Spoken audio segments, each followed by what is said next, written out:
What's that? It's our Elevator. elevator.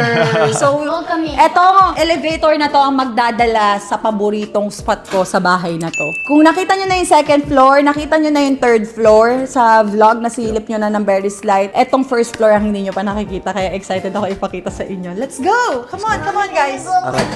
Can you please take us to the basement, sir? Yes, sir. Bye-bye. You have to go to first floor? Yay! We are... In the first floor! Yes! So sa first floor, ito shoe racks din talaga to. Mga slippers, ganun. Para sa lahat ng mga tao dito sa bahay. Nilagyan din ni Sir Tay ng abubot, Christmas abubot. Ito, actually, may hagdan naman. Mahirap kasi mag-akyat panaog, lalo na pag third levels. Tapos, yung mga angels natin dito sa bahay, medyo may age na sila. Kaya, perfect din talaga yung ating elevator. So, good. Meron tayong storage area dito.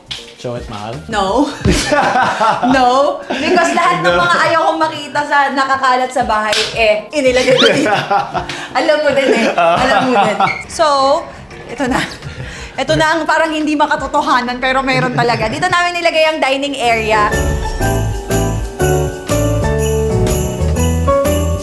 Sobrang sarap ko. Ay, ng pagkain.